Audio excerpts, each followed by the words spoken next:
Hello everyone, welcome at this third and final video on sustainable employability. Within the last two videos we talked about what sustainable employability was, why it is of such importance, and how the health behavior of an individual is formed.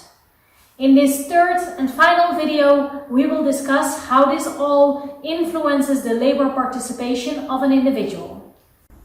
We see that different elements in the physical environment, such as the workplace environment, but also the psychosocial environment, such as having a lot of work demands or having to work over hours or having too little support, may have an influence on the labor participation of the individual.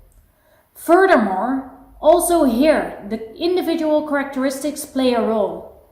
You can imagine that the moment you fracture a foot, there is no way to participate in labor. So let's look at what an employer can do in order to enhance the labor participation of their employees. If we look at health behavior in the context of work, there are three different ways of looking at this. First of all, we can look at health protection. Secondly, disease prevention. And finally, we can look at health promotion.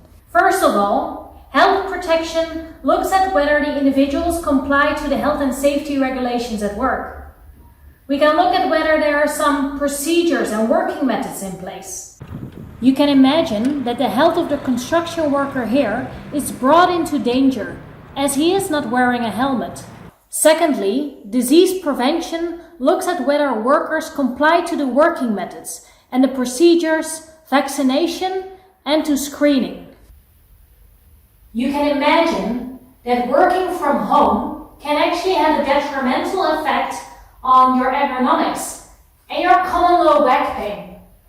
And finally, health promotion aims to contribute to that fit and vital working population, because we assume that a fit and vital employee has a higher productivity and less sickness absence rates, which in turn may even result in some financial benefits for the employer. We namely see that employees with health problems may cost the employer a lot of money. Employees with obesity, for example, are 2.3 times more absent.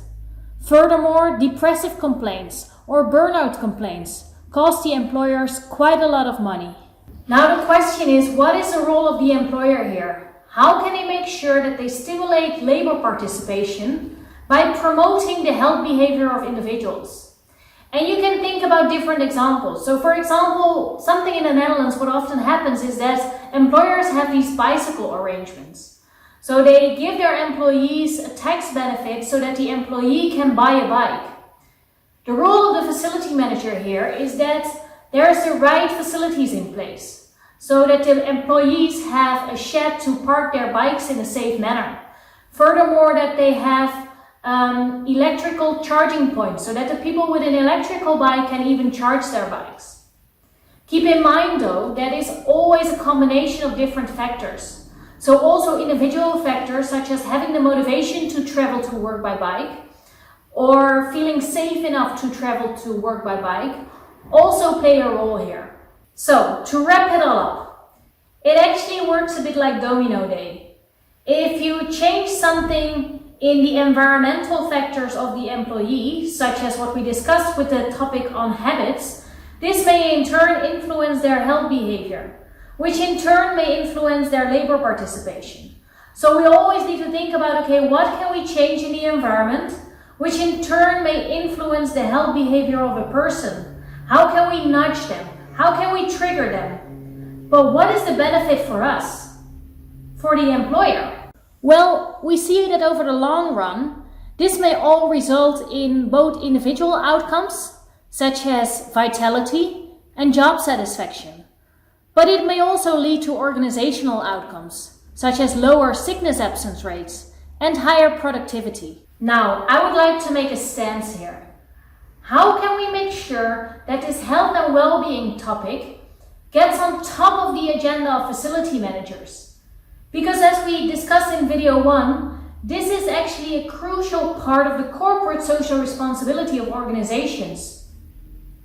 The question remains though, how can we use facility management as a tool to stimulate the health and well-being of employees.